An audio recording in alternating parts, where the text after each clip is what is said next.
이번 수업 시간에는 제자백과에 대해서 다룹니다. 먼저 제자백과의 정의와 제자백과의 분류 방법에 대해서 살펴보겠습니다. 그리고 두 번째로 제자백과의 특징을 살펴보겠습니다.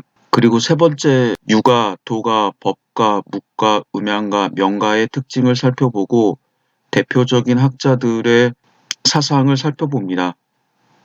1. 제자백과의 분류. 제자백과는 제자와 백과의 합성어입니다.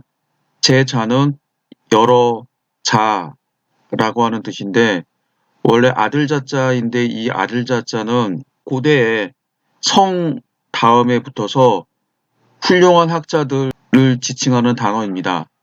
예를 들면은 공자의 원래 이름은 공구인데 공자가 뛰어난 학자였기 때문에 공자라고 부르는 거죠. 혹은 공부자라고도 합니다. 그래서 제자라고 하는 뜻은 이름 대신에 자자가 붙은 훌륭한 학자들이라고 하는 뜻입니다. 백가라고 하는 거는 일백백의 집가자라고 해서 100개의 집이라고 하는 뜻처럼 보이지만 여기서 나오는 가는 학문 집단입니다. 백은 많다라고 하는 뜻이어서 수많은 학문 집단이라고 하는 뜻을 가지고 있습니다. 그래서 훌륭한 여러 지식인들과 그들이 이끄는 여러 학단 혹은 학문 집단을 뜻하는 말이 제자백과입니다. 제자백과가 등장한 사회적 배경은 차인층의 대두라고 합니다. 그리고 학문이 보급되고 학식을 통한 신분상승의 욕구가 표출되었다라고 합니다. 특히 이는 전국시대에 와서 두드러지게 됩니다. 그래서 평민 출신들이 자기의 재능을 바탕으로 해서 출세하는 모습들을 많이 볼 수 있습니다. 제자백과의 사상은 합리적인 이성을 강조하였고 지식체계를 정리하는 역할을 했습니다. 치국치민, 즉 국가를 위한 통치를 위해서 다양한 견해가 표출되고 그리고 이를 위해 다양한 학단이 형성되었습니다. 유가, 묵가, 법가, 도가가 대표적인 학단입니다. 그런데 여기서 여러분들이 알아두셔야 될 거는 제자백과의 분류 방법입니다. 사실 이건 편의적인 방법입니다. 사기에서는 음양가, 유가, 묵가, 명가, 법가, 도가, 육가로 나누었습니다. 한서에서는 유가자료, 도가자료, 음양가자료, 법가자료, 명가자료, 묵가자료, 종행가자료, 잡가자료, 농가자료 9개 부류가 있었습니다. 혹은 소설가자료도 포함하게 되면 10류가 되겠죠. 먼저 사기에서 이 6개의 제자백과를 어떻게 설명하고 있는지 간단히 읽어보겠습니다. 역경 대전에 의하면 모든 사물의 근본은 같으나 온갖 다양한 사고가 나오기 마련이며 그 목적은 같아도 그것에 도달하는 길은 다르다라고 한다. 무릇 음양가, 유가, 묵가, 명가, 법가, 도덕가는 모두 좋은 정치를 구현하고자 노력하는 점에서는 같다. 다만 각기 다른 방법을 따르고 그 강조하는 점이 서로 다를 뿐이다.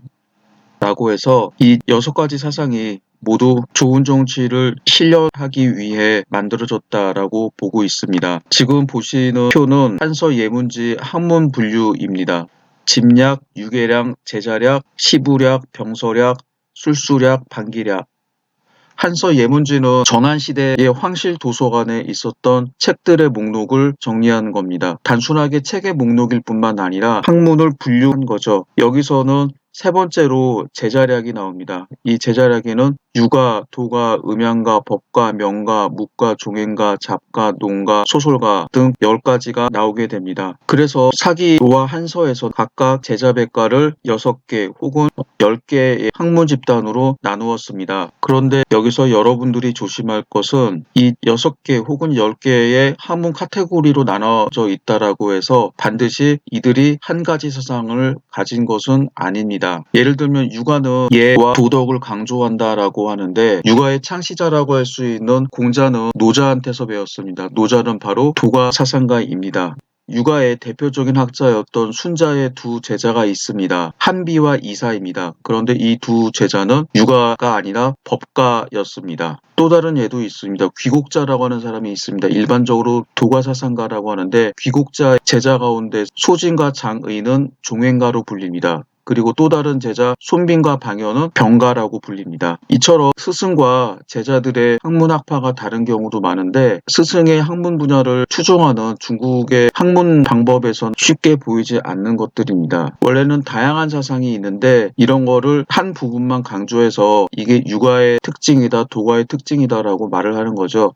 육아에서 예를 강조한다라고 하지만 법률의 필요성을 부인하지 않습니다. 그리고 한비자의 책을 읽어보면 법치만 강조하는 것 같지만 한비자 책의 후반부는 약간 주술적이고 일종의 도가 사상의 영향이 많이 나타나는 것을 볼 수가 있습니다. 이는 여러분들이 흔히 알 수 있는 사실이죠. 정치가들의 스펙트럼은 너무나 다양합니다.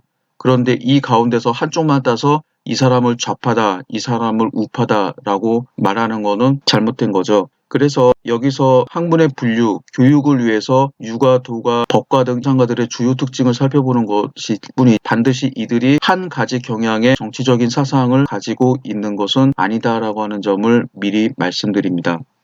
두 번째, 제자백가의 주요 특징. 지금 보시는 표는 제자백가를 학파와 인물별로 분류하고 그들의 주장과 주요 저서를 소개한 표입니다. 먼저 유가사상에는 공자, 맹자, 순자가 대표적인 인물입니다. 공자는 인과 예를 강조했고 하은주 3대 이상사회로 되돌아가기를 주장했습니다. 여기서 표에서 약간 좀 오류가 있을 수 있는데 공자는 춘추, 시경 등의 책들을 편집을 했고 여기서 공자의 저서라고 되어 있는 논어는 공자의 저서가 아니라 공자 사후에 공자의 제자 혹은 제자의 제자들이 공자의 언행을 모아서 만든 책이 논어입니다. 맹자는 성선설, 왕도정치, 역성혁명 등을 주장했습니다. 마찬가지로 맹자라고 하는 책은 맹자의 제자들이 맹자의 언행을 기록한 책입니다. 순자는 성악설을 주장했고 이에 복종할 것을 주장합니다. 마찬가지로 순자의 사상을 담은 책이 순자입니다. 도가에서 유명한 인물들은 상당히 많은데 노자, 장자, 열자 등이 있습니다. 노자는 인위적인 예와 도덕을 반대했으며 무의자연을 주장했습니다. 그리고 인간의 절대적 자유와 평등을 주장했습니다. 장자와 열자, 즉 여러구도 사상은 비슷합니다. 법가의 대표적인 인물들은 상당히 많이 있는데 신불에 상항, 신도, 한비 네 사람이 있습니다. 신불에는 술, 즉 술치를 강조했습니다. 신불에는 춘추말 전국초 한나라의 재상을 역임했는데 신불의 주장은 법가 사상 가운데서 일종의 제왕학에 가깝다라고 합니다. 상항은 춘추말 진나라에서 개혁 정책을 실시한 인물입니다. 상항은 법, 즉 법치를 강조했습니다. 신도는 제나라 등에서 활동했던 인물입니다. 세, 즉 세치를 강조했습니다. 이 세치는 군주의 권위를 중시하는 사상을 뜻합니다. 마지막으로 한비는 앞에서 말했던 신불의 술, 상항의 법, 신도의 세, 이 세 가지를 집대성했습니다. 한비는 부국강병과 중앙집권화를 주장했으며 한비의 기본 사상은 군주가 통치할 수 있는 여러 가지 방법을 제시한 겁니다. 묵가는 묵자가 대표적인 인물입니다. 묵자는 겸해, 비공, 절용, 절장, 상현 등 다양한 주장을 폈습니다. 그래서 제자백가들 가운데 가장 다양한 주장을 했던 자입니다. 종행가의 대표적인 사람으로 소진과 장의가 있습니다. 소진은 합종책, 장의는 연횡책을 주장했습니다. 합종책은 강력한 진나라에 대항하기 위해서 유국이 힘을 합쳐서 진나라에 대항을 해야 된다라고 하는 주장이고 장의의 연행책은 육국이 서로 단합을 하는 게 아니라 진나라와 힘을 합쳐서 약한 국가를 공격해서 영토를 확장해야 된다라고 하는 주장입니다. 음양가의 대표적인 인물은 추연입니다. 추연은 음양오행설과 대구주설 혹은 적형구주설을 이야기했습니다. 병가의 손무, 손빈, 오기 등이 있습니다. 이들은 전쟁에서 승리하는 방법을 주로 설명하기도 하지만 전략과 전술의 논리 혹은 손무는 국가 경영을 경제학과 외교학의 관점에서 바라보고 있습니다. 명가의 대표적인 인물은 공손룡입니다. 명가의 학설은 주로 논리학이고 명과 실제 관계를 연구했습니다. 농가의 대표자는 허행입니다. 농업생산의 중요성을 주장했습니다. 이어서 각 학문 집단의 특징과 대표적인 인물들의 사상에 대해서 살펴보도록 하겠습니다. 먼저 유가사상입니다. 여기 보시는 글은 사기 권삼십 태사공 자서 육가요지입니다. 육아의 특징을 설명하고 있는데 읽어보겠습니다. 육아는 관심의 폭은 넓으나 요체를 제시하는 것이 적고 수고스럽지만 성과가 적기 때문에 그 가르침을 다 따르기 어렵다. 그러나 그들이 군신과 부자의 예를 설정하고 부부와 장유 간의 구별을 적절히 강조한 것은 다른 무엇과도 바꿀 수 없다. 유가는 육경, 즉 예, 악, 서, 시, 역, 춘추를 규범으로 삼는다. 육경에 대한 주석서는 너무나 많아 여러 세대에 걸쳐 배워도 다 통달할 수도 없거니와 평생 그 규범을 체득할 수도 없다. 그래서 관심의 폭은 넓어도 요체가 적고 수고로워도 성과가 적다라고 한 것이다. 그러나 군신과 부자 간의 예를 설정하고 부부, 장유 간의 구별을 적절히 강조한 것은 어느 학파와도 바꿀 수 없는 장점이다. 사실 육아사상은 춘추 전국시대 정치적으로 미친 영향이 그다지 크지는 않았습니다. 부국강병을 주장하는 군주들에게 인의예지 도덕 혹은 이미 지나간 시대였던 하상주 시대를 이상적인 시대로 설정을 하고 복고주의적인 정책을 펴는 육아사상이 큰 인기가 있을 수 없었습니다. 그러나 육아사상은 중국이 통일된 다음 중국을 유지하기 위한 이데올로기로 크게 부상하게 되고 제자발가의 학설과 학파들을 제치고 2000년 동안 중국의 정통 그리고 유일한 정치 이데올로기가 됩니다. 육아사상의 대표적인 인물은 공자입니다. 공자의 선조는 거슬러 올라가게 되면 즉 상나라의 군주였습니다. 상나라가 망한 후 세워졌던 송나라의 군주 시족이었습니다. 공자의 선조라고 할 수 있는 사람은 송민공의 태자였던 불보화인데 서주 말기였던 주 여왕과 같은 시대였다라고 합니다. 불보화는 송나라 군주의 자리를 동생이었던 송여공에게 양위했습니다. 불보화의 증손 정고보는 동주 초에 세 차례에 걸쳐서 송의 상경이 되었고 정고보의 아들 공보가는 송상공을 섬겨 대사마 지금의 국방부 장관에 임명되었습니다. 그러나 태제 화보독의 모함을 받아 완전히 공시 일가는 망하게 됩니다. 비하인드 스토리를 보면은 공보가의 아내가 너무나 아름다웠는데 화보독이 공보가의 아내를 탐냈다라고 합니다. 그래서 공보가의 아내를 차지하기 위해서 공보가를 모함으로 일족도를 거의 죽이다시피 합니다. 이때 살아남았던 후손들 가운데 공보가의 증손 공방숙이 노나라로 이주하였고 그 이후에 노나라에서 살게 되었습니다. 공방숙의 손자였 숭냥흘은 노나라의 대부 장손흘의 부하였습니다. 용감하고 힘이 세서 여러 차례 전공을 세웠습니다. 숭냥흘은 처음에 시시의 딸을 맞아들여 딸 9을 낳았고 첩을 얻어 맹피라고는 아들을 낳았으나 병이 들어 폐인되었습니다. 말년에 안징제를 얻어 공자를 낳았습니다. 이 부분에서 설명할 것은 여러분들이 비난할 수도 있는데 사기에 있는 기록을 그대로 이야기를 하면은 숭냥흘과 안징제는 야합다라고 합니다. 야합이라고 하는 단어가 지금은 정치인들이 술수를 부려서 나쁜 짓을 하는 거를 야합이라고 하죠. 근데 야합은 말 그대로 들야자 합할합자 들에서 합했다. 영어로 하면 sex in the field, 즉 들판에서 성관계를 맺다라고 하는 뜻입니다. 아마도 숭냥흘과 안징제는 마을에 있었던 축제 기간에 이 시대에는 마을에서 축제를 하고 술 마시고 춤추다가 눈이 맞게 되면 남녀들이 성관계를 맺게 되는데 아마도 이런 과정에서 성관계를 맺게 되고 공자를 낳게 되었다라고 해석을 합니다. 그러나 결혼도 하지 않은 남녀가 마음대로 들판에서 성관계를 맺고 애를 낳았다라고 하는 게 공자의 출생에 대해서 누가 된다라고 생각을 해서 대부분의 사람들은 둘이 결혼해서 애를 낳았다라고 이야기를 하게 됩니다. 학설에 따라 다르지만 공자는 기원전 551년 노나라의 취의 현재 산동성 곡부시에서 태어났습니다. 불행하게도 공자가 어렸을 때 아버지와 어머니가 모두 죽었습니다. 공자는 당시 지배층들의 창고지기, 농장관리, 회계, 목축을 관리하는 일을 배웠고 그래서 수많은 기술을 배웠습니다. 그리고 지배층들의 학식, 기예, 즉 시경, 예, 활쏘기, 마차물기 등을 배웠습니다. 공자는 당시에 있는 노나라에 있어 지식들을 모두 섭렵했다라고 합니다.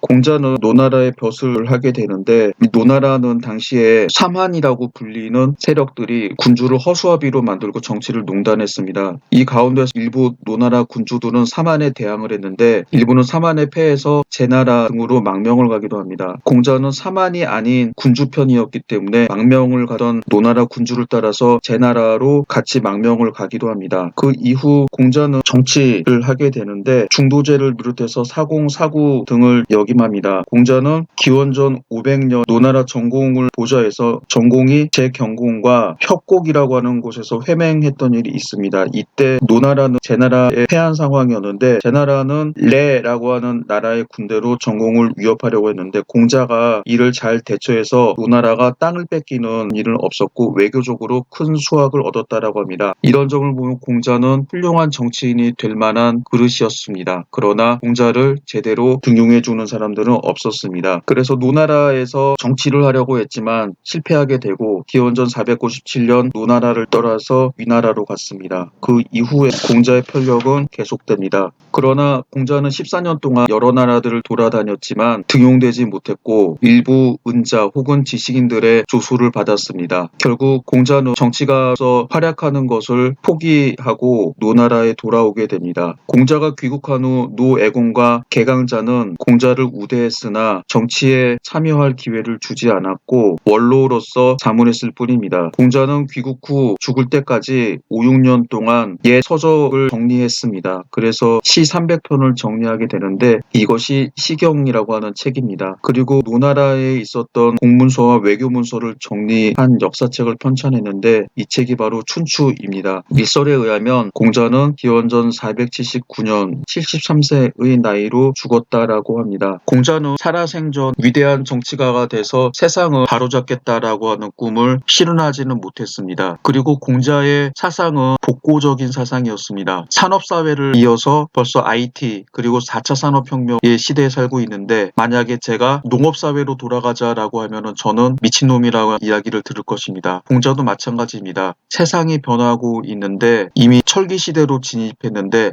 청동기 시대에나 유행할 법한 500년, 1000년 전에 있었던 정치 체제로 돌아가자라고 하는 주장을 하게 되니 시대에 뒤떨어진 사람이라는 이야기를 들을 수밖에 없었습니다. 그러나 공자의 장점은 교육이었고 공자는 수많은 제자, 주요한 제자가 72명이고 합쳐서 3000명이나 된다라고 하는데 이 제자들이 육아사상을 유지, 확대 재생산했습니다. 그래서 나중에 육아사상이 춘추전국 시대에는 별 볼 일 없었던 육아사상이 중국의 사상을 통일하게 됩니다. 그리고 공자는 죽어서 성인으로 추앙을 받았고 국가에서는 공자에게 왕과 황제의 칭호로 추존하게 됩니다. 그래서 공자는 대성, 지성, 문선, 왕이라고 불리게 됩니다. 그래서 공자를 모신 사당의 이름이 대성전입니다. 저는 공자를 높이 평가하지 않습니다. 예전에 1990년에 어떤 학자가 공자가 죽어야 나라가 산다라는 책을 폈습니다. 내용과 상관없이 제목만으로도 그 당시에 보수적이었던 우리나라 사회에 큰 영향을 주었습니다. 과거에 집착하는 공자의 사상은 현실에 전혀 맞지 않았고 그렇기 때문에 노나라를 비롯해서 여러 나라들을 돌아다녔지만 중용되지 못했습니다. 그러나 저는 공자의 가장 뛰어난 점이 훌륭한 학자임과 동시에 혁명적인 교육가였다라고 하는 점을 강조하고 있습니다. 이게 무슨 말일까요? 예를 들어 보겠습니다. 공자의 대표적인 사상은 인입니다. 그런데 이 인은 논어에서 인의 정의가 서로 다르게 서술되어 있습니다. 예를 들어 볼까요? 공자는 제자들이 인을 질문할 때 인의 정의가 다 달랐습니다. 안현 문인, 자왈, 극기복례 위인, 일일 극기복례 천하귀인언, 위인유기, 이유인 호재, 안현왈, 청문기목, 자왈, 비례 물시, 비례 물청, 비례 물언, 비례 물동, 안현왕, 회수불민, 청사 사어의 논어 안현편입니다. 안현이 인을 물으니 공자가 대답했다. 자신의 사욕을 싸워서 이겨서 예 돌아옴이 인을 하는 것이다. 이것을 극기복례라고 합니다. 하루에 자신의 사욕을 이겨서 예로 돌아오면 천하 사람들이 인을 허여하나니 인을 하는 것은 나로 말미암는 것이니 남을 말미암는 것이냐. 안현이 말했습니다. 청컨대 그 조목을 묻자옵니다. 공자가 대답했다. 얘가 아니거든 보지 말며 얘가 아니거든 듣지 말며 얘가 아니면 말하지 말며 얘가 아니면 움직이지 말라 라고 했습니다. 안현이 말하되 회가 비록 민첩하지 못하나 청컨대 이 말씀을 잘 섬기겠습니다. 이 구절이 공자의 인의 대표적인 구절이죠. 인은 극기복례다라고 하는 뜻입니다. 그런데 공자는 다른 제자들한테도 인을 이야기를 하게 됩니다. 중국문인, 자왈, 출문, 여견, 대빈, 삼인, 여승, 대제, 기소부력, 물시여인, 제방무욕, 제가무원. 여러분들이 해석하기 어려울 것 같아서 밑에 번역문을 실었습니다. 중궁이 인을 물었다. 공자가 대답했다. 문에서 나감의 큰 손님을 보는 것 같이 하며 백성을 부리되 큰 제사를 받드는 것처럼 하고 내가 하고자 하지 않는 바를 남에게 시키지 말 것이며 마음가짐을 이렇게 하게 되면 나라에 있어서는 원망함이 없고 집에서는 원망함이 없다. 여기서도 인에 대한 설명이 안현에게 했던 말과 다르죠. 다음은 자공이 인에 대해서 묻습니다. 자공 문위인 자왈 공육선기사 필선리기기 거시방야 사기대부지현자 우기사지있냐.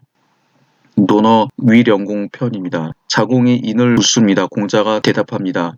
장인이 그 일을 잘하고자 할 것 같으면 반드시 먼저 그 연장을 예리하게 하나니 이 나라에 거하여 그 대부에 어진 사람을 섬기며 그 선비에 인한 사람을 벗할지이다. 이게 공자의 논어 해석을 하기가 좀 어렵습니다. 여기서 보시는 것처럼 공자가 인에 대해서 설명하는 내용들이 다 다릅니다. 여기서 더 소개하지는 못하지만 공자는 제자들이 묻는 인의 정의에 대해서 각자 다른 식으로 이야기를 하고 있습니다. 이거는 나쁘게 표현하면 공자의 사상은 하나로 정해진 게 아니라 자기 멋대로 아무런 말이나 한다라고 비난을 할 수도 있습니다. 그러나 대부분의 학자들은 그렇게 해석하지 않습니다.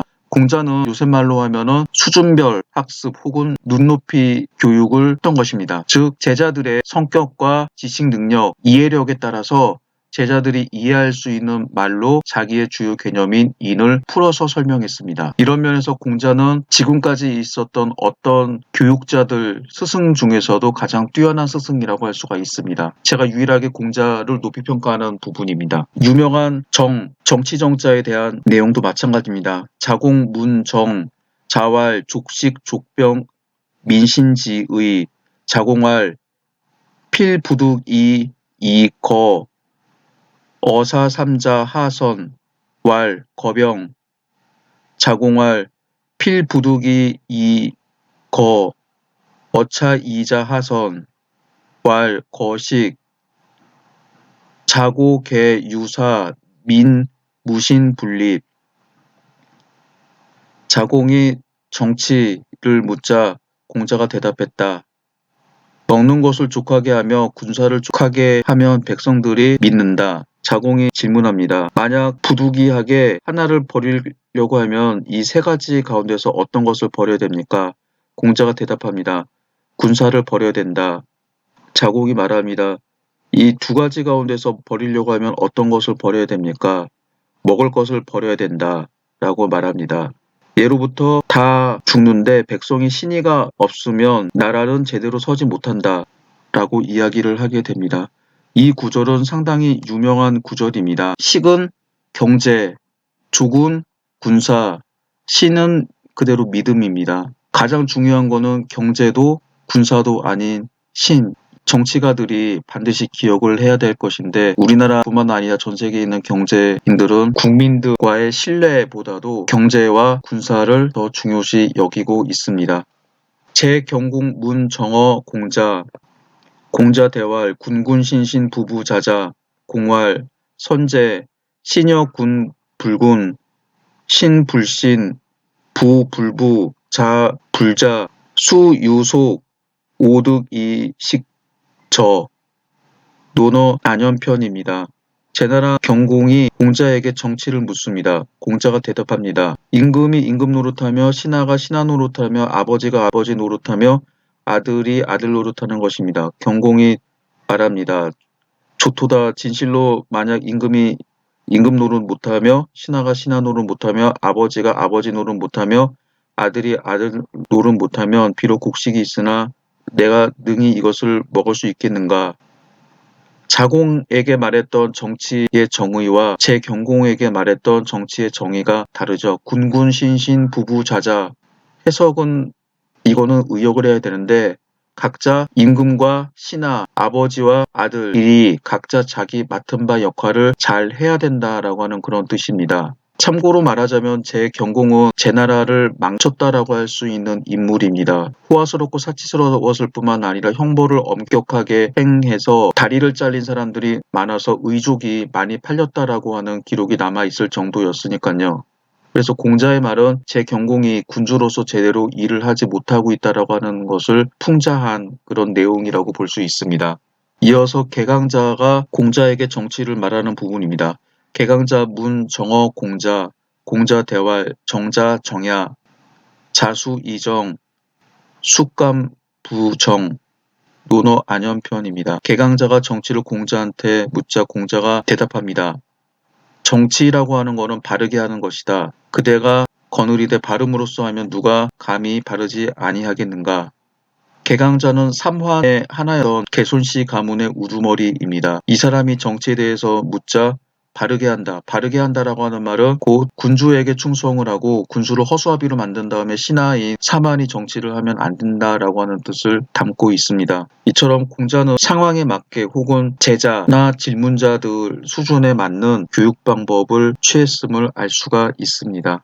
다음은 맹자입니다. 맹자의 이름은 가, 자는 자여이고 추 사람입니다. 맹자의 생물연대에 대해서는 학설이 여러 가지인데 대략 위나라 해왕, 야왕, 제나라 위왕, 선왕과 같은 시대에 살았던 인물이라고 합니다. 맹자는 공자의 손자였고 즉 자사의 제자의 제자였고 평생 송, 설, 노, 진, 제 등 여러 나라를 돌아다니면서 등용되기를 구했습니다. 한때 제선왕을 섬겨서 경이 되고 복록이 1만 종에 이르렀다고 합니다. 그러나 오래지 않아 제나라를 떠났고 그 뒤 다시 벼슬하지는 않았습니다. 맹자의 사상은 현존하는 맹자 7편에 나타납니다. 맹자는 대체로 공자를 답습해서 인정을 주장했지만 상당히 급진적인 사상을 제시하고 있습니다. 맹자의 사상은 전국시대뿐만 아니라 후세에도 그다지 인정을 받지 못했습니다. 그러나 성리학자들이 맹자의 사상을 높이 평가하는 바람에 공자의 가장 중요한 제자로 자리매김되었습니다. 맹자 당시에는 양주와 묵적의 학설이 가장 성행했습니다. 맹자는 천하의 학설은 양주에 귀속하지 않으면 묵적에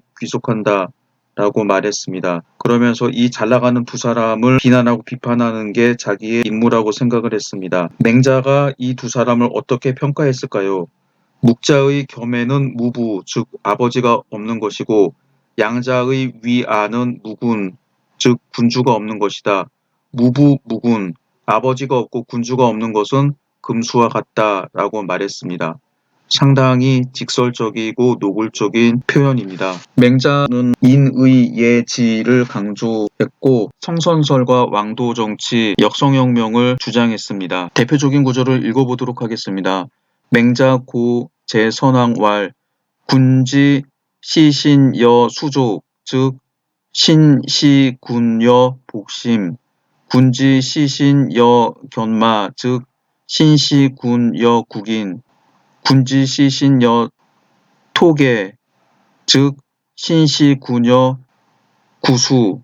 맹자가 제선왕에게 말합니다. 임금이 신하를 본미 순발과 같이 하면 신하가 임금 보기를 배와 가슴같이 하고 임금이 신하를 대우함이 개와 말같이 하면 신하가 임금 대우하기를 국인처럼 하고 임금이 신하를 돌봄이 흙과 풀같이 하면 신하가 임금 보기를 원수처럼 한다. 사실 이런 표현은 군주에게 쉽게 할 수 없는 말입니다. 맹자의 사상은 이처럼 과격하고 노골적이며 직선적입니다. 맹자의 사상은 왕도 정치와 역성혁명을 주장 혹은 민본주의를 주장하고 있습니다. 이런 사상은 현대 민주주의와 밀접하다라고 할 수 있지만 이 때문에 군주들이 통치하던 정근대 시대에는 맹자의 사상 가운데 특히 역성혁명은 금기시되었습니다.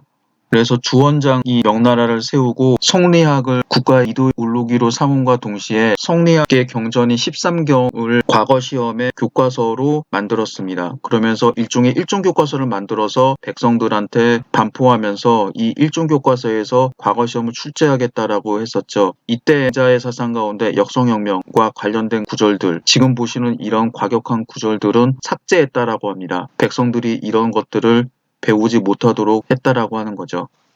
다음으로 순자에 대해서 살펴보도록 하겠습니다. 순자의 이름은 황, 이곳 조나라 사람이었습니다. 순자는 맹자보다 후세에 활동했습니다. 젊어서 제나라에 가서 공부를 했습니다. 제 밀왕 때 제나라를 떠나서 초나라로 가서 난능 설령에 임명이 되었습니다. 그리고 다시 제 양왕 때 제나라로 되돌아갔고 뿐만 아니라 진나라와 조나라에 가서도 유세했었고 조나라에서 상경의 벼슬을 했다라고 합니다. 춘자는 여러 나라들을 돌아다니라 바빠서 작년에서 노년에 이르기까지 그 도를 실행하지는 못했습니다. 현재 남아있는 순자를 보면 순자의 사상은 엄밀하고 체계가 있으며 맹자처럼 공자의 숭배자였고 똑같이 형벌을 줄이고 구령을 가벼이 하며 전쟁을 종식시키자라고 하는 왕정을 주장했다라고 합니다. 그러나 공자나 맹자에 비해서 법가에 좀 가깝습니다. 순자의 대표적인 학설은 성악설입니다. 성악설에 해당하는 내용을 읽어보도록 하겠습니다. 어떤 사람이 물었다. 사람의 성이 악하다고 하는데 그렇다면 예의는 어떻게 해서 생겨나는 것입니까? 여기에 대해서 답하겠다. 예의라고 하는 것은 성인이 인위적으로 만든 데에서 생겨난 것이지 본래부터 사람의 성에서 생겨난 것은 아니다. 도자기를 만드는 사람은 찰흙을 디디겨서 그릇을 만드는데 그렇다면 그릇이란 도자기를 만드는 공인의 인위적인 행동에 의해서 만들어지는 것이지 본래부터 사람의 본성에서 우러나와 만들어진 것은 아니다.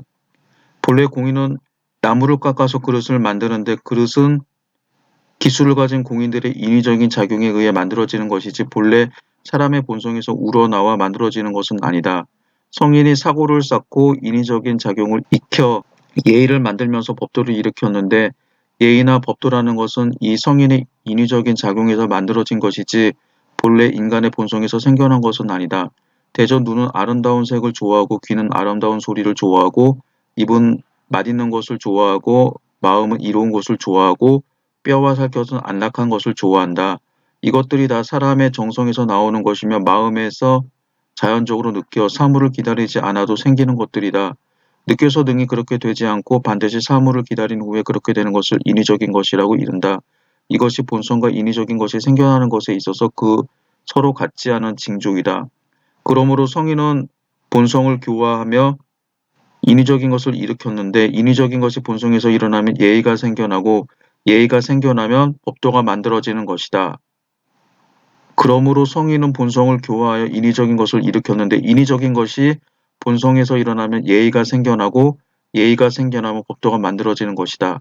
그렇다면 예의와 법도라는 것은 성인이 만들어낸 것이다. 성인이 무리와 함께 무리와 다르지 않은 것이 성이며 무리와 달라서 무리를 초월하는 것은 인위적인 것으로 만든 것이다.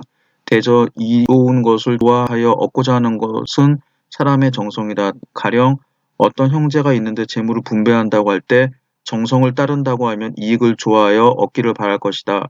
이와 같은 상태가 되면 재산을 더 차지하려고 하고 형제 간에 서로 싸우게 될 것이다. 예의와 문식과 조리가 변화하게 되면 형제 간에도 다투게 되고 예의에 교화되면 나라 사람 가운데서도 사용할 것이다. 무릇 사람들이 좋은 일을 하고자 하는 것은 본성이 악하기 때문이다. 대저 얇으면 두텁기를 원하고 미우면 아름답기를 원하고 좋으면 넓기를 원하고 가난하면 부자이기를 원하고 천하면 귀하기를 원하는 것은 진실로 속이 없기 때문에 반드시 밖에서 구하고자 하는 것이다. 그러므로 부자가 되면 재물을 원하지 않고 귀하게 되면 권세를 원하지 않는 것은 진실로 속에 두었기 때문에 반드시 밖에 미치지 않는 것들이다. 이러한 것으로 관찰해 보면 사람이 선하고자 하는 것은 본성이 악하기 때문이다. 사람이 선하고자 하는 것은 본성이 악하기 때문이다. 지금 사람의 본성은 진실로 예의가 없으므로 강제로 배워서 있게 되기를 구하는 것이며 본성은 예의를 알지 못하므로 사고하여 알게 되기를 구하는 것이다. 그렇다면 태어난 대로 그냥 두면 사람들은 예의가 없고 예의를 알지 못할 것이다. 사람이 예의가 없으면 어지러지고 예의를 알지 못하면 어그러질 것이다.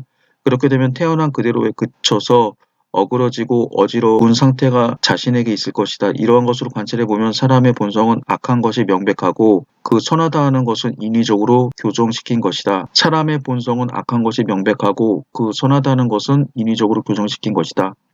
순자의 글을 읽어보면 논어와 맹자 글보다도 명쾌하고 개념이 분명하다라는 것을 느낄 수 있습니다. 제가 이 글에서 두 번씩 읽은 부분들이 있는데 이 두 번씩 읽은 부분들이 순자의 주장에서 핵심이 되는 부분입니다. 이 긴 문장은 성악을 강조하는 글입니다. 순자는 사람들의 성이 악하기 때문에 이런 것을 예의를 통해서 교정해야 된다라고 이야기를 하고 있습니다. 순자의 제자, 두 제자였던 한비와 이사는 법가사상가입니다. 왜 유자 스승 밑에 법가제자가 나타났을까?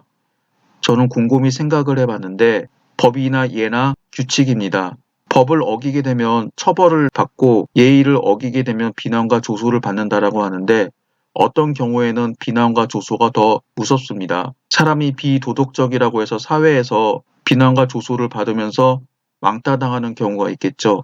약간 극단적인 경우이긴 합니다만 예와 도덕을 지키지 않는 처벌이 법을 지키지 않아서 받는 형벌보다 더 가볍다라고 볼 수도 있지만 이성이 아닌 감성이 존재하는 이 사회에서 오히려 예와 도덕을 지키지 않아서 받는 보이지 않는 불이익이 더 많습니다. 그래서 개인적으로 순자의 말이 옳고 유학자였던 순자 밑에서 법가사상가들이 나왔다라고 하는 점이 이해가 가는 점입니다. 다음으로 도가에 대해서 살펴보도록 하겠습니다.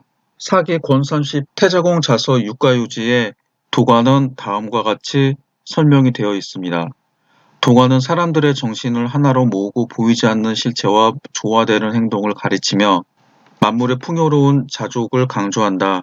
그 가르침은 자연의 순응을 강조하는 음양가의 주장도 따르고 유가와 묵가의 장점을 채택하였으며 명가와 법가의 중요한 장점도 받아들여 그 시간과 사물의 변화에 따라 적절히 행동하도록 가르친다.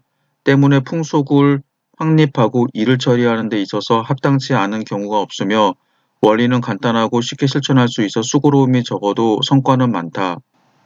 도가는 무의를 주장하면서도 또 하지 않는 것이 없다.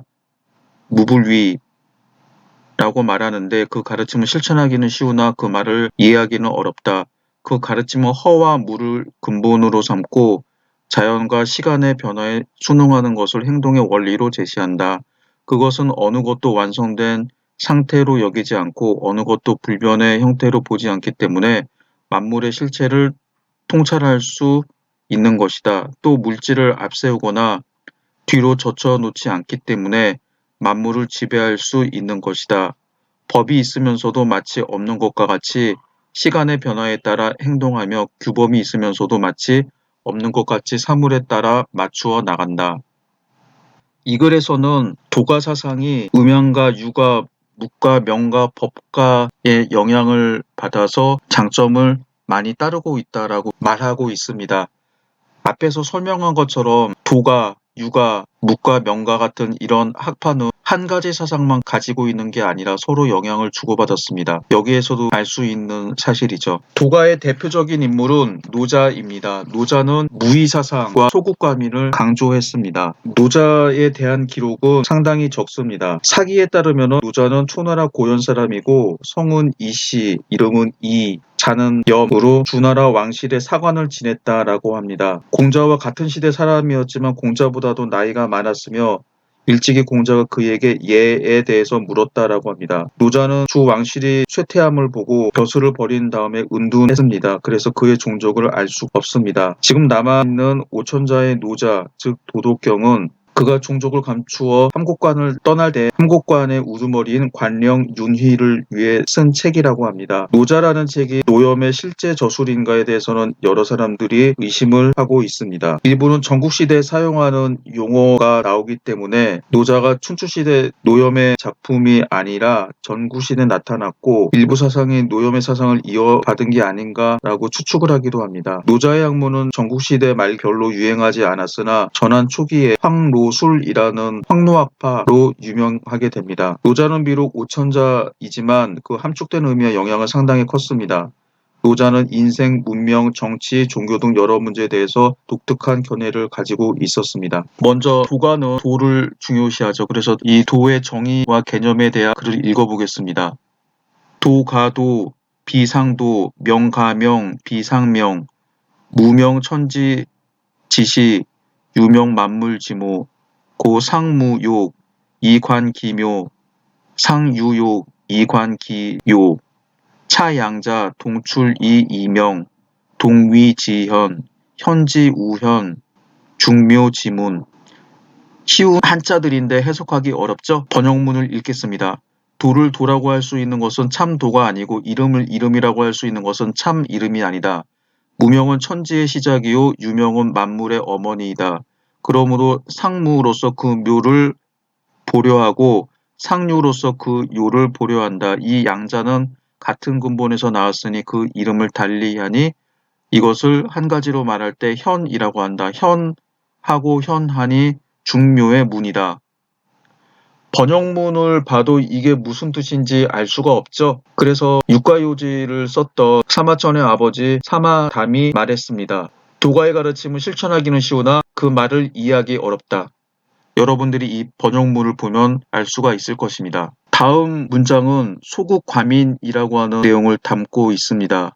소국과민, 사유, 십백지, 기이불용, 사민중사이 불원사, 수유주여, 무소승지, 수유갑병, 무소진지, 사민 부결승이 용지, 감기식, 미기복, 안기거, 라기욕, 인국상망, 개견지성 상문, 민지노사, 불상왕래. 작은 나라에다 백성은 적어서 여러 가지 기물이 있지만 이를 사용하지 않게 되고 백성으로 하여금 죽음을 중하게 여겨 멀리 이사하지 않게 한다. 배와 수레가 있긴 하지만 이를 탈 곳이 없고 갑옷과 무기가 있긴 하지만 진열할 곳이 없다. 사람들로 하여금 다시 새끼를 묶어 약속의 표시로 사용하게 하고 그 음식을 달게 먹고 그 의복을 아름답게 입고 그 거처에 안주하고 그 풍속을 즐거이 하도록 한다. 이웃 나라를 서로 바라보고 닭과 개의 소리가 서로 들려도 백성이 늙어서 죽음에 이르기까지 서로 왕래하지 않는다.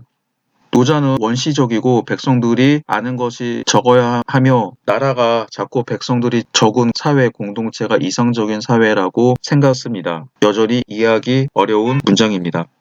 다음으로 법가를 살펴보겠습니다. 사기 권산십 태사공 자서 육가요지에서 설명한 법가의 내용입니다. 법가는 엄격하나 은혜로운 면이 적다.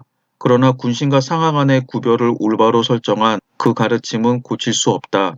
법가는 친소도 구별하지 않고 귀천도 따르지 않으며 모든 사람에게 똑같이 법을 적용하기 때문에 친한 사람을 친하게 여기고 높은 사람을 높이는 보편적인 도덕을 파괴하였다. 이것은 일시적으로 따를 수 있으나 오래 이용할 수 있는 계책은 아니다. 그래서 엄격하나 은혜로운 면이 있다. 라고 한 것이다. 그러나 군신 간의 존비를 정하고 관리의 직분을 밝혀 서로 월권하지 못하게 가르친 것은 어떤 학파도 고칠 수 없는 주장이다. 라고 해서 법가의 장점과 단점을 설명하고 있습니다. 법가의 대표적인 사람은 앞에서 설명한 네 사람이 있습니다. 이 가운데 법가의 대표적인 한비자에 대해서 설명을 하도록 하겠습니다. 한비는 한나라의 왕족 출신입니다. 한비자는 이사와 함께 순자에게서 배웠으며 한나라가 쇠약해짐을 보고 여러 차례 상서해서 한왕에게 간언하였지만 받아들여지지 않았습니다. 이 때문에 정계에서 은퇴해서 저술로서 당시 패단을 공격했습니다.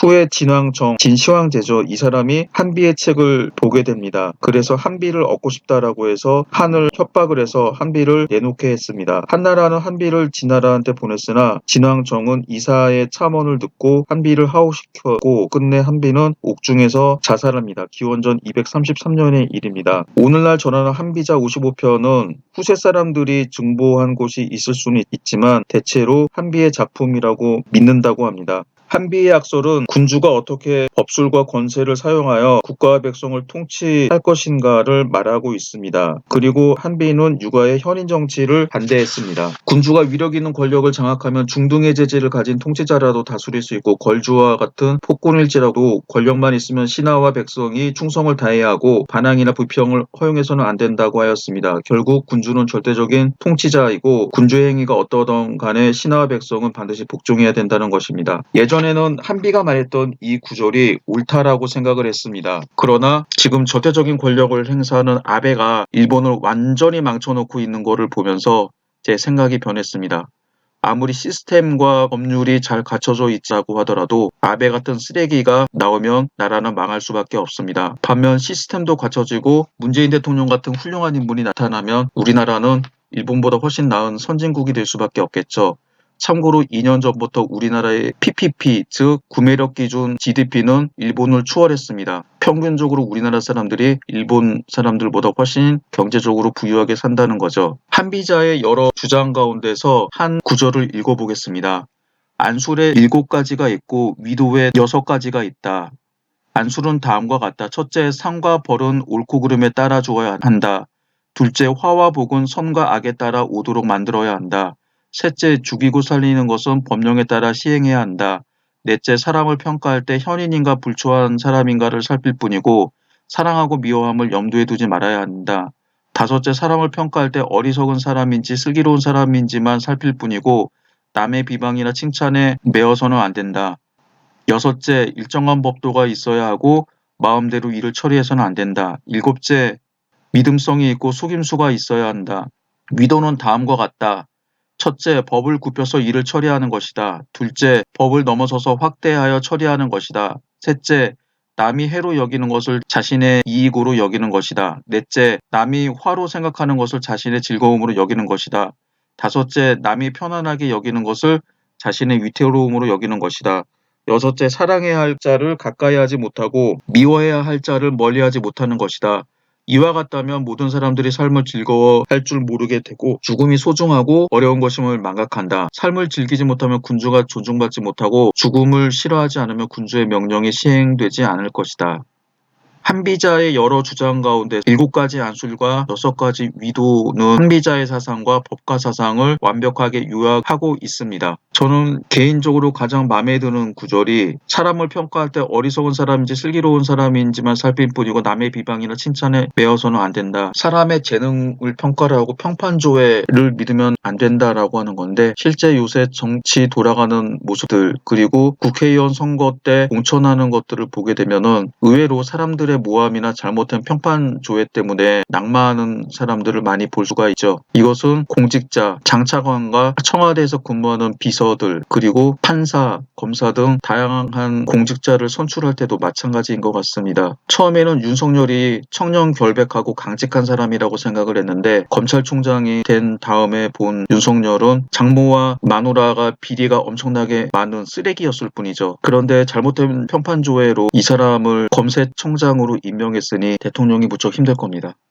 다음은 관자입니다. 관자는 관중이 썼다라고 하는 책입니다. 그러나 대부분의 학자들은 후세 학자들이 관자의 이름을 빌려서 자기의 사상을 기록한 책이라고 합니다. 그러나 관중이 춘추시대에 했던 정치를 그대로 혹은 상당 부분 반영하고 있다라고 합니다. 관중은 춘추시대 제환공 시기의 대상입니다. 원래 관중이 섬겼던 공자규는 환공의 정적이었습니다. 그리고 관중은 자신의 주군인 공자규를 위해서 환공을 살해하려고 했던 적이 있습니다. 그럼에도 불구하고 환공은 포수가의 간언에 따라서 관중을 중용하게 됩니다. 그래서 관중은 현명한 재상으로서 정치를 잘했고 환공을 춘추 시대 첫 번째 패자로 만들어 놓습니다. 관자는 법가사상이라고 하는데 관자 가운데서 이재, 즉 돈 버는 것을 논하는 부분이 전체 4분의 1을 차지하고 있고 내정, 외교, 교육 어떤 부분은 막론하고 모두 경제를 주안점으로 삼고 있습니다. 관자에서 통치자는 마땅히 정령의 감독과 금제로서 백성의 근본 이익을 도모해야 한다라고 주장하였고 그 방법은 중농 정책을 중심으로 삼고 절약과 재물의 운송으로서 궁핍한 여러 요인을 제거해야 하는 것이라고 주장했습니다. 백성은 충분한 의식을 향유해야 되지만 개인의 사유재산이 지나치게 축적되어 빈부격차가 심해 위기를 조성해서는 안 된다라고 했습니다. 따라서 관자에서는 공업과 상업의 큰 이익을 국유로 해야 한다고 주장했습니다. 백성의 도덕은 반드시 경제로서 기초를 삼아야 한다라고 주장했습니다. 관자에서 가장 유명한 구절은 다음 구절입니다.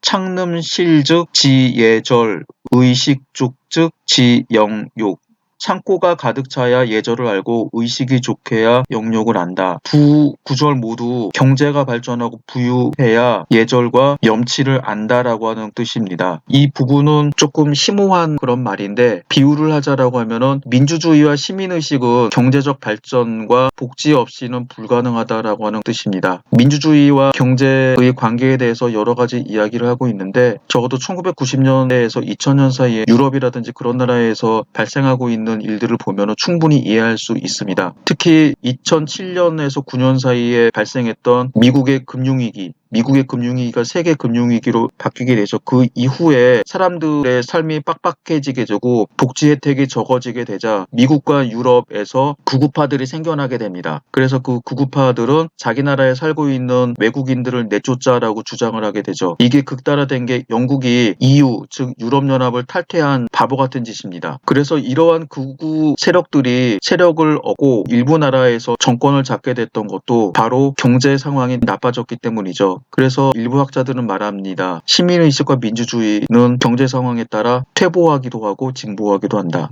지금 보시는 표는 두 가지 법과 사상을 비교한 것입니다. 제 나라의 법과와 삼진의 법과입니다. 제 나라의 법과는 주로 경제를 강조하고 있습니다. 반면에 삼진의 법과는 정치를 강조하고 있고 정부의 지위를 공고히 하고 군주 권력을 강화하는 데 목적을 두고 있습니다. 제 나라 법과를 대표하는 저서에는 관자와 안자가 있습니다. 관자는 앞에서 설명했으니까 생략을 하도록 하고 안자에 대해서 대충 살펴보겠습니다. 안자는 제 나라의 대부였던 안영이 지었다라고 하는 책인데 실제로는 후세 학자들이 지은 책이다라고 합니다. 안자에서는 큰 나라의 과역과 사치를 어떻게 막을까라는 점을 주로 서술하고 있습니다. 어떻게 부하게 하면서 사치스럽지 않도록 하며 풍성하면서 넘치도록 하지 않는가를 논하고 있습니다. 안자가 당시에 사치스럽고 맘대로 행동을 했던 제 경공의 신하였다라고 하는 점을 보면은 이런 주장이 좀 이해가 갑니다. 삼진법과 사상가들의 대표적인 저서로는 신자, 신부래가 저술을 했다라고 하는 책이죠. 상군서, 한비자 등이 있습니다. 제 나라 법가들의 주장을 살펴보면 관자는 중농, 절약, 재물, 상업을 강조했고 상업의 큰 이익은 국유로 해야 된다라고 주장을 했습니다. 안자는 주로 이 절검과 절약을 강조했고 안자의 대부분의 사상은 육아 사상과 비슷하다라고 합니다. 삼진법가는 세 파로 나눌 수 있습니다. 술, 즉 술치를 강조하는 신불의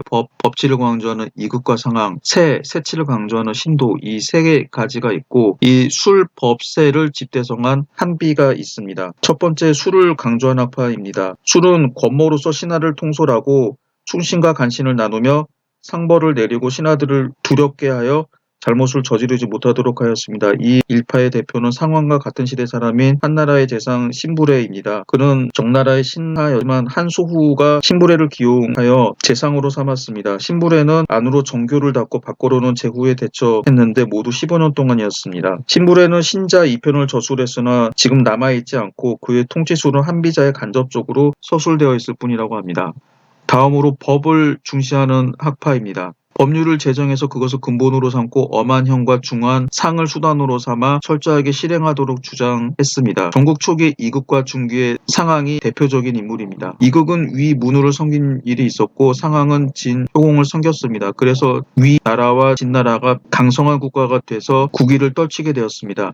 이극은 이자 32편을 저술했으나 오늘날 전해지지 않고 있습니다. 상황의 상군서 24편이 있지만 상황이 쓴 글은 아니다라고 합니다.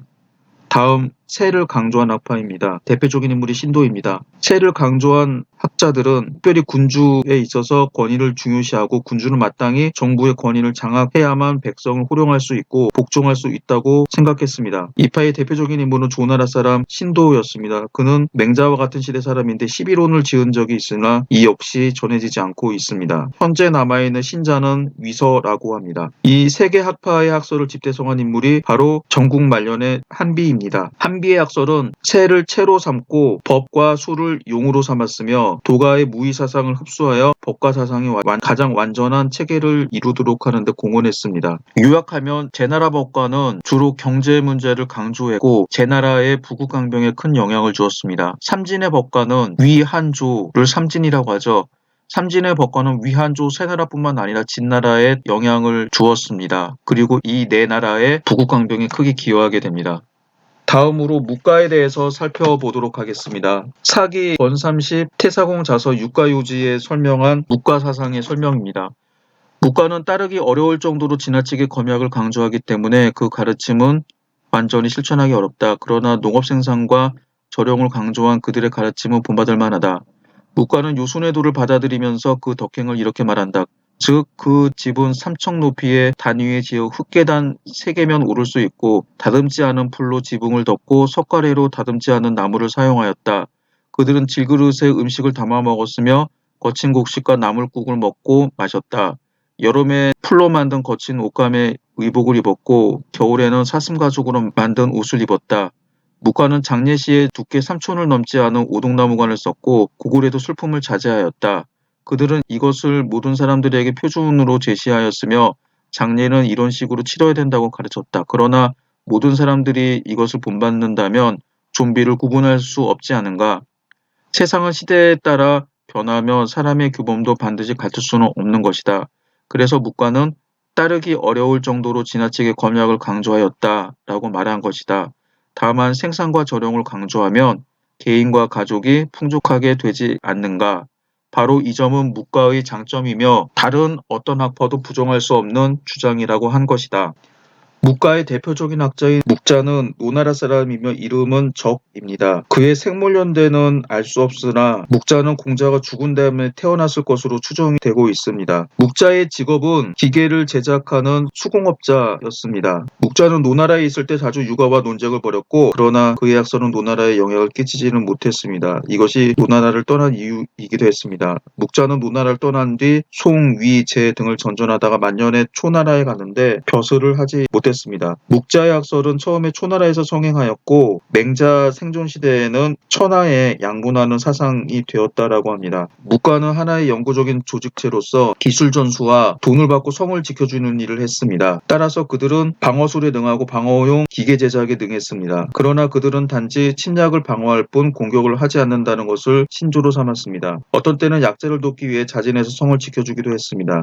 예컨대 기원전 445년 초나라가 노나라의 장인 공수반에게 구름사다리를 만들도록 하여 송을 공격했을 때 묵자는 부하들에게 송나라를 도와 방어하도록 명령하고 자기는 친히 밤낮을 가리지 않고 초나라로 가서 초왕에게 철군을 설득했습니다. 묵자의 수령은 거자라고 불렸습니다. 거자는 모든 단체 안에서 절대적인 권위를 갖고 그의 의사는 바로 전체 의사로 통했으며 부하들은 절대 복종했습니다. 묵자는 초대 거자였고 그의 무리는 300여 명이었습니다. 묵가는 특유의 법률을 가지고 거자에 의해서 집행되었으며 일체 관용이 없었습니다. 묵자는 비록 하층민으로 추측이 되는데 학문의 깊이는 어떤 학자들에게도 떨어지지 않았습니다. 그의 유교무류의 교육 목적은 육아보다도 더 철저했으며 제자들 가운데에서 수공업자와 사회 하층민이 많았습니다. 또 묵가는 종교적 색채가 농후했으나 묵자 자신은 종교적이기라기보다는 학문하는 선비였고 정치 사상가였습니다. 묵자가 죽은 후 묵가에는 육아의 맹자, 순자 같은 위대한 계승자가 없었습니다. 더욱이 기원전 381년 묵가의 거자였던 맹승이 초나라의 양성군을 위해 성을 지키다가 함락하고 맹승과 제자 180명이 순직하자 묵가는 큰 타격을 받았습니다. 이후 묵가는 세계의 파벌로 분열하여 서로 다투다가 쇠퇴하고 말았습니다. 묵가 사람들은 사상과 행동 및 생활의 향유를 지나치게 제한하였고 극단적인 금욕 생활을 요구하였기 때문에 사람들의 생활에 맞지 않았으므로 자연적으로 대중의 환영을 받을 수 없었다라고 합니다. 이는 묵가가 쇠퇴했던 원인입니다. 묵자의 사상 가운데 상현과 관련된 구절을 읽어보겠습니다. 현명한 사람이 나라를 다스림에 있어서 일찍이 조정에 나아가고 늦게 물러나오며 옥사를 처리하고 정사를 다스린다. 이것으로서 나라가 다스려지고 형벌과 법령이 바로 잡아지는 것이다. 현명한 사람이 관청의 우두머리가 됨에 있어 밤늦게 자고 아침 일찍 일어나면서 관소와 시장과 살림과 연못이나 다리에서 얻어지는 이익을 거두어들여 관청을 충실하게 한다. 이것으로서 관청은 충실해지고 재물은 흩어지지 않는다. 현명한 사람이 고을을 다스림에 있어서 일찍이 출근하고 늦게 퇴근하면 밭 갈고 씨 뿌리고 나무 심고 갖고 와서 곡식을 거두도록 한다. 이것으로서 곡식은 풍부해지고 백성들의 먹을 것은 넉넉해지는 것이다. 국가가 잘 다스려지면 형벌과 법령이 바로잡히고 관청이 충실해지면 만백성이 부유하다. 이 구절은 앞에서 살펴본 한비자의 구절과 좀 다르죠. 한비자는 시스템과 법령이 제대로 갖춰져 있으면 평범한 군주라도 제대로 통치를 할 수 있다라고 본 데 비해서 묵자는 윗대가리들이 현명해야 조직이 잘 굴러간다고 말하고 있습니다. 사실 민주주의라고 하는 관점에서 보면은 한비의 말이 맞는데 요새 우리나라와 일본, 미국, 중국 이런 나라들의 경제 상황을 보면 묵자의 말, 즉 상현, 현명한 사람을 받들어야 된다라고 하는 주장이 옳은 것처럼 보이기도 합니다. 묵자의 대표적인 겸해설에 대해서 살펴보겠습니다. 그것이 잘못됐다면 무엇으로서 그것을 바꿔야 하는가? 이에 대하여 묵자가 말하였다. 더불어 서로 사랑하고 더불어 이롭게 하는 방법으로서 그것을 바꿔야 한다. 더불어 사랑하고 서로 이롭게 하는 방법은 어떻게 하는 것인가? 묵자가 말하였다. 남의 나라 보기를 자기 나라 보듯 하고 남의 집안 보기를 자기 집안 보듯이 하며 남의 몸 보기를 자기 몸 보듯이 하라. 그래서 제후들이 서로 사랑하게 되면 벌판에서 전쟁하는 일이 없게 되고 가장들이 서로 사랑하게 되면 서로 빼앗는 일이 없게 되며 사람과 사람이 서로 사랑하게 되면 서로 해치지 않게 된다. 귀한 사람은 천한 사람에게 오만하게 되지 않으며 장기를 잘 쓰는 사람은 어리석은 사람을 속이지 않게 될 것이다. 무릇 천하의 재앙과 찬탈과 원망과 한탄이 일어나지 않게 하면 이로써 어진 사람은 그것을 칭송하는 것이다. 그러므로 지금 천하의 선비들이 임금과 신하가 서로 사랑하면 은혜롭고 충성스럽게 될 것이고 아버지와 아들이 서로 사랑하면 자애롭고 효성스럽게 될 것이며 정과 아우가 서로 사랑하면 응화를 이루게 될 것이다. 천하의 사람들이 모두 사랑하면 강한 자가 약한 자를 억누르지 않게 되고 많은 다수가 소수를 협박하지 않게 되고 부자가 가난한 사람을 업신여기지 않게 될 것이다. 이것이 묵자의 겸해설입니다. 겸해설을 읽어보면 육아에서 강조하는 효 혹은 재와 전혀 상반되는 개념입니다. 효와 재는 각각 부모와 형제만을 사랑하라라고 하는 주장인데 비해서 겸해는 모든 사람들을 사랑하다는 표현은 좀 어감이 좀 이상한데 사랑해야 된다라고 말하고 있습니다. 그래서 이 글을 읽어보면은 역지사지 그리고 다계를 강조한다라는 사실을 알 수 있습니다. 묵자의 대표적인 사상인 비공입니다. 진실로 남을 해롭게 한 것이 더욱 많으면 그의 의롭지 못한 것도 더욱 심해지고 죄도 더욱 많아지는 것이다. 이러한 것에 대해서는 천하의 군자가 다 알고 그것을 그르다고 하며 그것을 의롭지 않다고 말한다. 오늘날 최대의 불의는 다른 나라를 침략하는 것이다. 그런데 그것이 그른 것임을 알지 못하고 이를 쫓아 칭송하면서 그것을 의로운 일이라고 한다. 이것을 어찌 의와 불의에 대한 분별을 아는 것이라고 말할 수 있겠는가? 이 부분은 묵자의 평화사상입니다. 사실 중학교 때 이 묵자의 사상을 접한 다음에 충격을 받았습니다.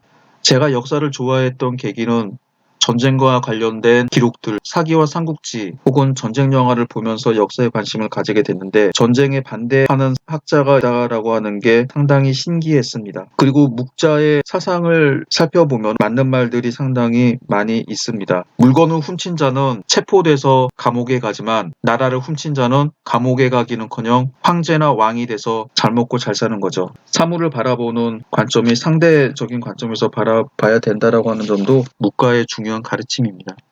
다음으로 검약에 대해서 살펴보겠습니다. 수레와 배를 만드는 것은 무엇 때문인가? 수레는 육지에서 타고 다니고 배는 강물에서 타고 다니면서 사방으로 통하기 때문에 편리하게 하고자 합니다. 무릇 배와 수레를 만드는 이유는 가볍고도 편리함을 더하는 것으로서 화려하면서 사용하기 불편한 것은 제거해 버려야 하는 것이다. 무릇 이러한 것들을 만들m에 있어서 사용함에 더 편리하도록 하기 위함이다. 재물을 사용하는 데 낭비가 없고 백성들의 생활은 고통스럽지 않으면 그 이로움을 일으키는 일이 많아지는 것이다.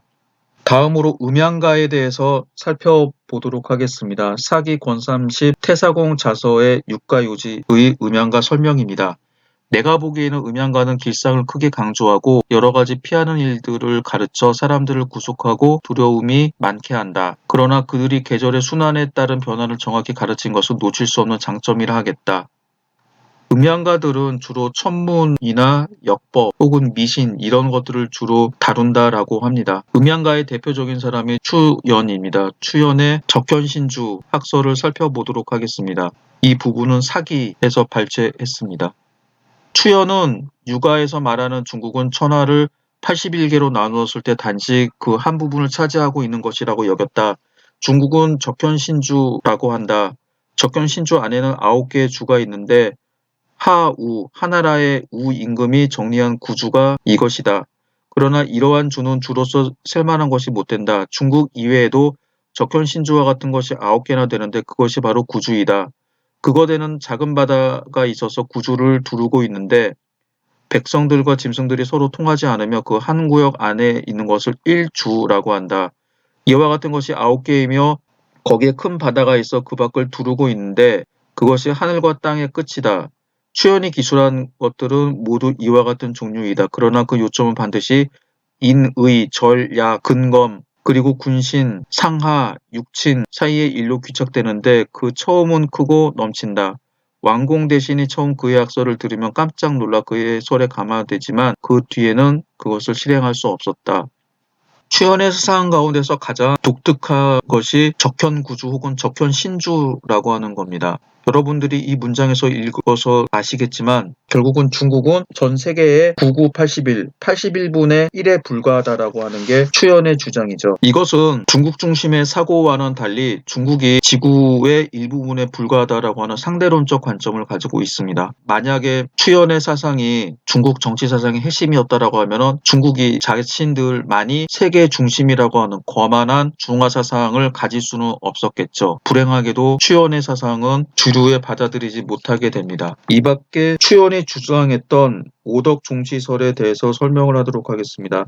오덕 종시설은 추현 이전 육아의 오행설에서 기원했습니다. 오행은 만물을 생성하는 5개의 원소, 즉 금, 목, 수, 화, 토, 쇠, 나무, 물, 불, 흙입니다. 당시 유학자들은 1년 가운데서 오행의 세력이 번갈아 성한다고 생각했습니다. 예를 들면 봄에는 나무에서 덕이 성하고 여름에는 불에서 덕이 성한다라고 하는 것입니다. 인사는 마땅히 오행의 운전과 서로 배합해야 한다고 주장했습니다. 이 때문에 군주된 사람들은 1년 가운데 어떤 계절에 해야 할 일과 하지 말아야 될 일이 있습니다. 예를 들면 중춘에는 마땅히 경축하고 은혜를 베풀어야 하며 군사를 일으켜서는 안 된다라고 하는 것입니다. 오행론을 누가 창시했는지 알 수 없고 춘자는 자사 맹자가 지은 것이라고 하지만 확실하지는 않습니다. 추현은 오행론을 확대하였고 천지가 생성한 이래 인류 역사는 곧 오행의 세력, 즉 오덕이 번갈아 지배하고 있다고 보았습니다. A라고 하는 덕이 성행했을 때에는 인류 사회에 A덕을 대표하는 A 왕조가 일어나게 되고 그의 복식 제도 및 정치 정신은 반드시 A덕과 부합해야 한다고 하였습니다. 예컨대 주는 화의 덕으로 성했을 때이고 이에 복식의 적, 불굴적자적, 적을 숭상한다고 하는 것입니다. A덕이 이미 쇠약해지면 B덕이 성해지게 되고 인류 사회에서 B 왕조가 일어나 A 왕조를 대신한다고 하였습니다. C덕이 교차할 때도 마찬가지로 상서로운 조짐이 나타난다고 하였습니다. 전국 말년 오덕 종치설은 이미 사주의 주류가 되었고 아울러 여러 나라의 왕들은 주나라를 이어받아 천하를 통일하는 이론적 근거로 삼았습니다. 동시에 이런 학설을 말하는 사람들은 육아 속에 끼어들어 많은 방사와 오행론자들이 육아의 탈을 쏘고 유급자로 행세하려고 했습니다. 이들을 방사라고 합니다. 한때에 이르러 음양학이 유학에 침투해서 이름은 유학이고 실제로는 음양학인 학파가 조성되고 한때 정치 사회에 큰 영향을 주었습니다. 정근대 중국의 모든 신앙과 방기, 즉 의, 복, 점성, 관상 이런 것들은 모두 이 학설의 영향을 받았다라고 합니다. 이거는 곧 유학이 미신적인 요소를 받아들이는데 큰 역할을 했다라고 하는 주장입니다. 이어서 명가를 살펴보도록 하겠습니다. 명가는 엄밀한 논리를 강조하나 진실을 놓치는 법이 많다. 그러나 명과 실의 관계를 바로잡아야 한다는 그 가르침을 잘 살피지 않으면 안 된다. 명가는 지극히 세세하고 엄밀한 논리를 강조하여 사람들로 하여금 오히려 그 의미를 이해할 수 없도록 만들며 오로지 용어에 매달려 실체를 놓치게 한다. 그래서 그들은 엄밀한 논리를 가졌으나 진실을 놓친다라고 말한 것이다. 그러나 그들이 명칭에 맞는 내용을 추궁하고 상호 부합 여부를 잘 따진 점은 자세히 살피지 않으면 안 된다. 명가는 일종의 논리학이라고 하는데 명가에 대한 기록이 많지 않기 때문에 구체적인 내용을 생략하도록 하겠습니다. 그리스 아테네에 있었던 소피스트, 궤변론자라고 하는 소피스트와 비슷한 점이 많이 있습니다. 이상으로